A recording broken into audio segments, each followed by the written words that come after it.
Ruben Amorim tidak membuang waktu untuk menetapkan aturan sejak ditunjuk sebagai pelatih kepala baru Manchester United, dan kini dilaporkan telah menetapkan 3 larangan.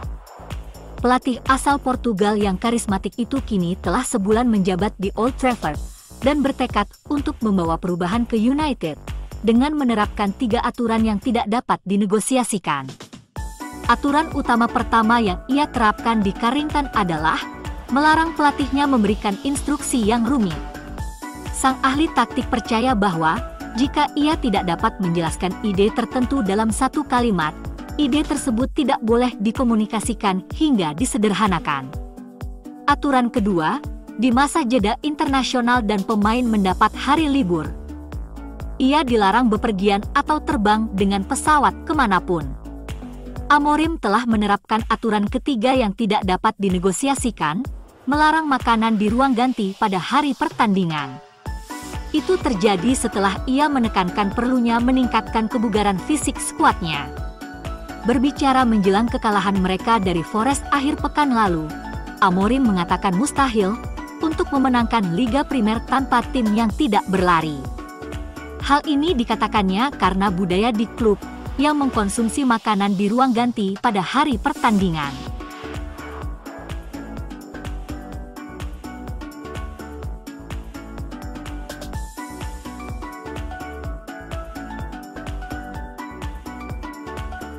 Manchester United menempati salah satu posisi kualifikasi otomatis di klasemen Liga Eropa, berada di posisi ke-7 setelah 6 pertandingan, dengan 2 pertandingan tersisa.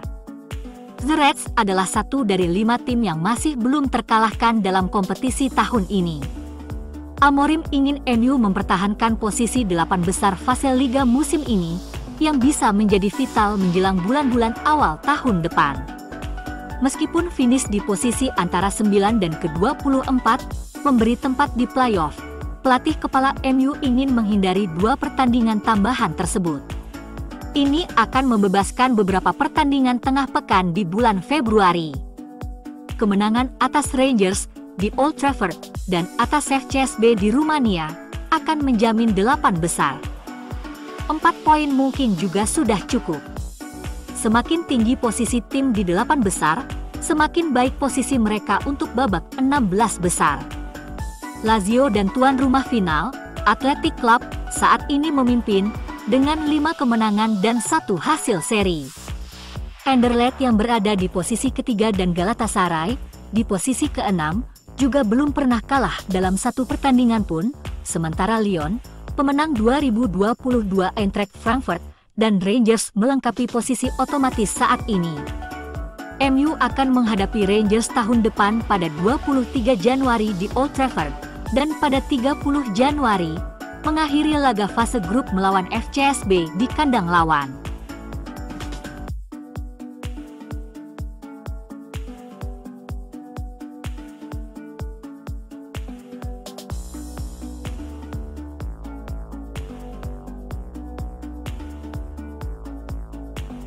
Ruben Amorim tidak hanya mengecilkan, tetapi juga menyambut baik pertengkaran pasca pertandingan yang terjadi antara 2 pemain Manchester United, Rasmus Højlund dan Amad Diallo di Liga Eropa. Pertengkaran sengit setelah peluit akhir pertandingan tampaknya dipicu oleh kemarahan penyerang Denmark itu, karena Amad tidak memberikan assist di akhir waktu tambahan untuk peluang mencetak hat-trick-nya.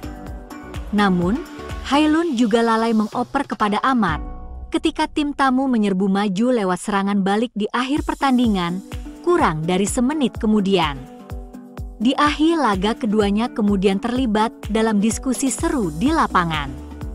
Namun, alih-alih menegur para pemainnya, Amorim bersikeras bahwa pertengkaran seperti itu adalah pertanda yang sangat baik bagi timnya yang sedang berkembang.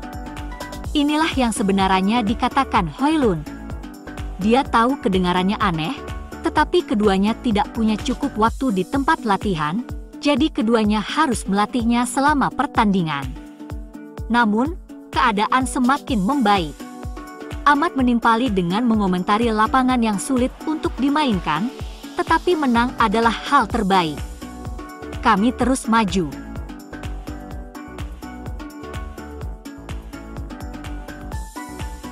Manchester United telah mencapai kesepakatan lisan untuk merekrut bek kiri asal Paraguay, Diego Leon, dari Cerro Porteño, dalam kesepakatan yang dapat bernilai hingga 8,5 juta dolar. Menurut Fabrizio Romano, Setan Merah telah terkunci dalam pembicaraan dengan Cerro Porteño mengenai Leon, dan akhirnya menyetujui persyaratan yang akan membuatnya tiba di barat laut pada bulan Juli tahun depan. Caesar Luis Merlo, seorang jurnalis terkenal di Amerika Selatan, telah menambahkan, Setan Merah akan membayar 4 juta dolar awal, ditambah 1 juta dolar lagi, dalam bentuk bonus yang mudah dicapai. Selain itu, ada potensi 4 juta dolar lagi berdasarkan tujuan jangka panjang. Ini akan menjadikan pemain berusia 17 tahun itu sebagai akuisisi pertama di era Ruben Amorim, dengan bintang muda itu ditunjuk sebagai pengganti jangka panjang yang potensial untuk Luke Shaw yang rentan cedera. Leon telah tampil gemilang di Liga Utama Paraguay pada musim 2024, tampil 21 kali di semua kompetisi, dan mencetak 2 gol. Sangat diperhitungkan di Amerika Selatan, ia pasti menarik minat dari klub-klub Eropa, dan tampaknya Jason Wilcock telah bergerak paling cepat untuk mengamankan kesepakatan bagi bek tersebut. Meskipun bek kiri tentu saja merupakan posisi yang mengkhawatirkan bagi Amorim, dengan Shaw dan Tyrell Malacia, yang terus-menerus mengalami masalah kebugaran, masih harus dilihat apakah Leon akan segera mengambil alih peran ini. Remaja itu kemungkinan memerlukan waktu untuk berkembang dan beradaptasi di Inggris, sehingga United bisa tetap mencari bek kiri lainnya. MU bermain di Republik Ceko pada Kamis malam, namun dua direkturnya justru mampir ke Jerman.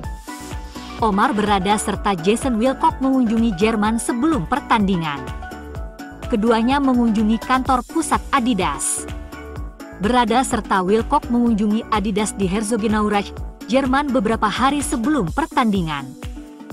Kunjungan mereka ke Adidas merupakan kunjungan publik pertama mereka bersama sejak kepergian Dan Ashworth yang mengejutkan yang dikonfirmasi pada Minggu pagi.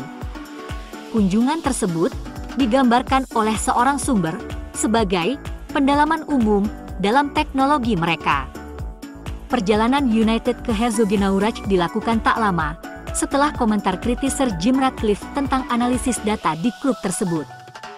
Tetapi dugaan bahwa kunjungan tersebut terkait dengan hal tersebut ditolak oleh seorang sumber. Adidas adalah mitra komersial terbesar United. Kesepakatan perlengkapan mereka saat ini bernilai 1 miliar euro selama 10 tahun. Markas besar Adidas yang canggih, berjarak sekitar 120 mil dari tempat United bermain melawan Victoria Pilsen di Republik Ceko, dan pembahasan tentang ilmu olahraga, perlengkapan, dan peralatan juga menjadi agenda selama kunjungan 2 hari mereka. Ada spekulasi bahwa kesepakatan data dengan Adidas mungkin telah dieksplorasi, tetapi dipahami bahwa Adidas tidak akan membantu MU mengidentifikasi pemain di bursa transfer. Kunjungan tersebut dipandang sebagai peluang untuk memperkuat hubungan antara organisasi dan United.